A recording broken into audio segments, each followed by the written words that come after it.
اور دونوں ہاتھ دیوار پہ جمانے کی کوشش کرتا، وہ اندر بھڑانگنے کو تھا۔ وہ اپنی کوشش میں کامیاب ہو چکا ہوتا جو اگر اس کے سر کے پچھلے حصے پر ایک ضرب نہ لگتی جس کی شدت سے وہ ہوش کھوتا وہیں لہرا کر گر گیا۔ ایڈیٹ! جس شخص نے اس اتنی بھاری نفری کی ناک تلے سے لڑکی کو اٹھوایا ہے وہ تم جیسوں کے لیے ثبوت چھوڑ کر جائے گا؟ گرے جگرے جوگر سے اس کے بے جان وجود کو دھکا دیتا وہ پھرتی سے جیل کی چار دیواری پھیلانگتا اندرونی حصے میں کود گیا اور پھر بہت مہارت کے ساتھ چلتا ہوا اسی طرف بڑھنے لگا جہاں سے کچھ دن قبل اس نے قیمتی خزانہ چرایا تھا۔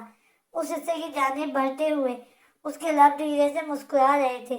سین کیج سفید اور فیروزی رنگ کی لانگ شرٹ اور ٹراؤزر کے ساتھ ہم رنگ دوپٹہ کندھوں پہ پھیلائے وہ کھڑکی کے پاس بیٹھی باہر دیکھ رہی تھی۔ اس کی خوبصورت آنکھوں میں اس وقت اداسی بالکل لے رہی تھی جبکہ لمبی مخروطی انگلیاں بے چینی سے ایک دوسرے سے بےبس تھی جبکہ دماغ میں پراگندہ سوچوں نے ادھم مچا رکھا تھا۔ وہ نہیں جانتی تھی کہ اس کو جیل سے اغوا کر کے ادھر لانے والے شخص کا مقصد کیا تھا کیونکہ اس روز کے بعد سے وہ گزشتہ 4 روز سے اس کے پاس نہیں آیا تھا لیکن یہاں اسے مکمل آزادی دی گئی تھی۔ جو راتیں اس نے ویران اور تاریک کمرے میں گزاری تھی ان کے مقابلے میں یہاں راتیں پرسکون تھی لیکن اس کے لیے نہیں کیونکہ وہ یہ جانتی تھی کہ اس کو یہ سب بنا مقصد کے نہیں دیا جا رہا تھا کہ جو شخص جیل میں اس حد تک موبائل بھجوا سکتا تھا وہ اسے جیل سے نکلوا بھی تو سکتا تھا۔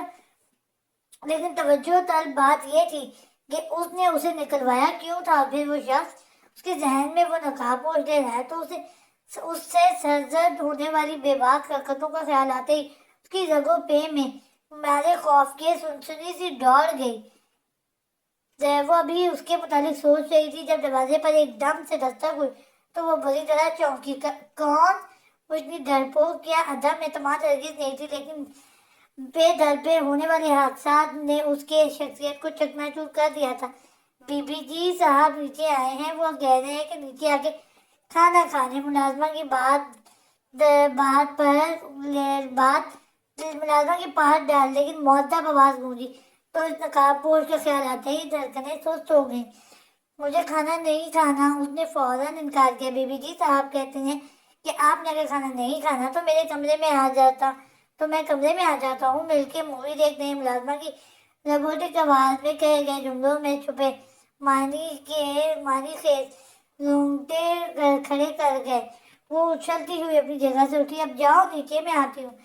اپنی بے بسی پر اسے جی بھر کے رونا آیا لیکن آنسو ضبط کرتے ہوئے اس نے ملازمہ کو کہا اور خود فریش ہونے کے لیے واش روم کی جانب بڑھ گئی۔ ایک نمبر کا شاطر اور کمینہ ترین انسان ہے تو۔ موبائل کان سے لگائے وہ کمرے میں سے ملحقہ ٹیرس پہ ٹہلتا دانت پیستے ہوئے بولا تو دوسری جانب سے نہ جانے کیا کہا گیا کہ اس کے لب نہ چاہتے ہوئے بھی مسکرا دیے۔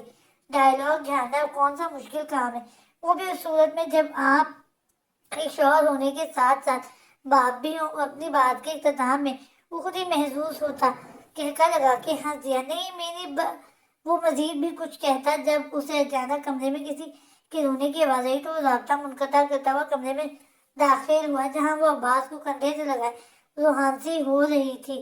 کیا ہوا عباس کو؟ اسے یوں زور زور سے روتے دیکھ کے وہ فوراً لپک کے ان کے نزدیک پہنچا۔ مجھے نہیں پتا پلیز دور رہا کریں مجھ سے۔ دور رہا کریں مجھ سے۔ اس کے بے ساختہ غربت پہ جزبز ہوتی وہ ناگواری سے بولتی فاصلہ بڑھا گئی تو عباس کی فکر میں چور ایمان نے سرد نگاہوں سے اسے دیکھا۔ وہ الفاظ ادا کیا کریں جن پہ قائم بھی رہ سکیں۔ وہ اس کی کمزور مزاحمت پر چوٹ کرتا ہوا بولا تو نہ جانے کس خوشگوار لمحے کی یاد میں اس کے چہرہ لمحے کے ہزاریں حصے میں سرخ پڑا جبکہ پلکیں لرز کے سرخ آرزو پہ سجدہ ریز ہو گئیں۔ میرے منہ مت لگا کریں آپ۔ اور کچھ اور نہ بن سکا تو بیزاری سے کہتے ہوئے اس نے عباس کو جھلاتے ہوئے منہ پھیرا۔ بہت سارے کاموں میں سے یہ کام بھی ایسا ہے جسے آپ مجھے روک نہیں سکتے۔ اطمینان سے کہتے ہوئے اس کے 14 طبق روشن کرتے ہوئے وہ اس کی گود سے عباس لیتا اس کے پیٹ کو ٹٹولنے لگا۔ جبکہ اس کی ڈٹائی اور بے شرمی پہ مٹیاں بھینچتی عائشہ نے بہت مشکل سے خود کو کچھ بولنے سے باز رکھا، کیونکہ عباس کا رونا بڑھتا ہی چلا جا رہا تھا۔ ماں کو کال کریں اس کے پیٹ کو ٹٹولتے ہوئے اسے اندازہ ہوا کہ شاید اسے پیٹ میں ہی کوئی مسئلہ ہے، اس لیے اس نے فوراً تابندہ بیگم کو بلانے کا کہا، لیکن عائشہ کے کہنے پہ وہ گہری سانس بھرتا اس کے ساتھ نیچے ماں کے کمرے کی جانب بڑھ گیا۔